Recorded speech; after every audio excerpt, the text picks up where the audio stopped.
मंगलप्रभात लोढाजी आपल्या सोबत आहेत। आज अक्षत कलश यात्रा निघालेली आहे मुंबादेवीतून, आपण त्यांच्याशी बोलणार आहोत। सर, किती मोठा दिवस आहे आजचा?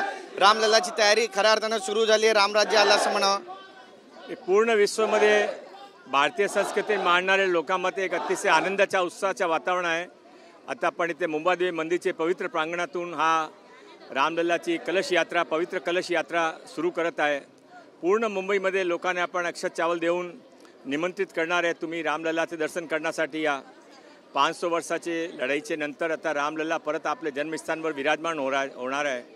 तो अतिशय माननीय पंतप्रधान नरेंद्रभाई मोदीची नेतृत्वामध्ये आज सफल झाला।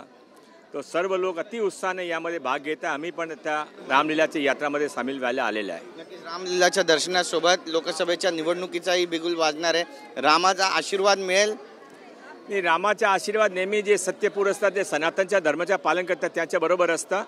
हा जे काही चालला त्याच्या लोकसभाचे चुनावाचा काही संबंध नाही आहे। ते 3 वर्षापूर्वी ते आदेश झाला होता, 2 वर्षापूर्वी तिथे पूजन झाला होता। आता हा 500 वर्षाची लढाई आहे। किती चुनाव आले नाही, किती चुनाव गेले, हा रामलल्लाच्या पुनर्स्थापनाचा युद्ध आपण जिंकलेला आहे। 500 वर्षाची लढाई तुम्ही लढली असं म्हणताय। तुम्ही सुद्धा जुने भाजपाई आहेत आणि बऱ्याच वर्षापासून काम करताय।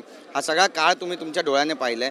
किती महत्त्वाचा दिवस आहे तुमच्यासाठी आणि काळ आहे? मी स्वतः ज्यावेळी मस्जिद पाळली होतो, मी स्वतः तिथे होतो। तिथे कारसेवामध्ये भाग घेतला होता। माझे जे प्राध्यापक होते प्रोफेसर अरोड़ा, त्या तिचे मुलायम सिंगची गोळी ते मरण पावले आणि नंतर पण त्यापासून मी ह्या कामामध्ये आहे आणि मी नाही असे लाखो रामसेवक आहे। ते सर्वांच्यासाठी आनंदाची गोष्ट आहे। धन्यवाद आमच्याशी बोलल्याबद्दल। तर मंगलप्रभात लोढा यांनी आपली भूमिका, भावना या ठिकाणी व्यक्त केली आहे आणि रामराज्य आलं आहे असं खऱ्या अर्थानं ते म्हणतात। कॅमेरा पर्सन आदिल शेखचा गिरीश गायकवाड, TV9 मराठी, मुंबई।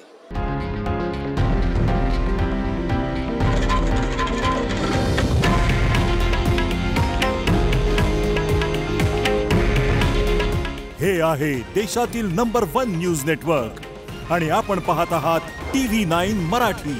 काळजी तुमची, हित महाराष्ट्राचं।